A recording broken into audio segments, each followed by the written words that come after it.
चित्रपटाचा जेव्हा trailer launch झाला ना तेव्हाच मनाशी ठरवलं होतं की छावा चित्रपट जर बघणार तर तो थिएटरमध्येच बघणार। 14 फेब्रुवारीला पिक्चर आला, तेव्हापासून आम्ही तिकीट शोधतोय, तिकीटच मिळत नाही रत्नागिरीमध्ये। 3 दिवस हाऊसफुल, कितीतरी शो होते दिवसातून, साधारण 7 ते 8 शो, सगळे हाऊसफुल। आज 17 तारीख आहे आणि 4 तिकीट आम्हाला मिळालेले आहेत। तर आम्ही जातोय पिक्चर बघायला, कारण खूप साऱ्या रील्स बघितल्या इंस्टावरती, फेसबुकवरती असतील, छोट्या छोट्या ज्या क्लिप होत्या त्या बघताना सुद्धा एवढं म्हणजे रडायला येत होतं ना। तर पिक्चर बघताना थिएटरमध्ये काय फिलिंग येईल, कारण आपल्या शंभूराजांनी वरती औरंगजेबाने जे काही अत्याचार केले ना ते खरंच म्हणजे अशी काही सीन आहेत ना ती म्हणजे समोर बघेन की नाही याचे काही गॅरंटी देऊ शकत नाही। तर बघूया, आता 3चा शो आहे, आता जातोय आम्ही तिकडे पिक्चर बघायला। तुम्ही गार झाले हो? तर आता आम्ही 4 तिकीटं काढली होती, हे बघा 4 मेंबर आहेत आपल्यासोबत।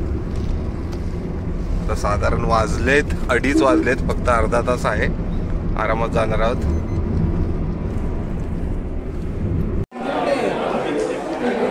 तर बघा मंडळी, आता शो सुरू होईल थोड्यात आणि इकडे गर्दी चालू आहे। 7, 8, 9, 10 स्क्रीन 2 ला 7, 8। 16वीं सदी में पानीपत का युद्ध जीतकर दिल्ली के तख्त पर लहराया मुगल सल्तनत का परचम। उस समय कौन मर गया? मराठों की फौज आ रही है।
तर मंडळी, काल 3चा शोला गेलो होतो ना आम्ही छावाच्या। पिक्चर पूर्ण पाहिला, असे सीन होते ना खरंच, म्हणजे ज्या औरंगजेबाने आपल्या शंभूराजांना ज्या काही वेदना दिल्या होत्या ना त्या खरंच पाहवत नव्हतं, म्हणजे अक्षरशः डोळे बंद केले होते। अशी शेवटला म्हणजे एंडिंगला अशी सीन होती ना, म्हणजे भयानक सीन होती, कारण सतत टॉर्चर केलं जात होतं। जेव्हा त्यांना संगमेश्वरमध्ये पकडलं गेलं आणि नंतर त्यांना घेऊन गेले ना, त्याच्यानंतर एवढं टॉर्चर, बापरे बापरे, म्हणजे त्यांनी आम्हाला तेवढं बघता येत नव्हतं, त्यांनी वेदना किती सहन केल्या असतील।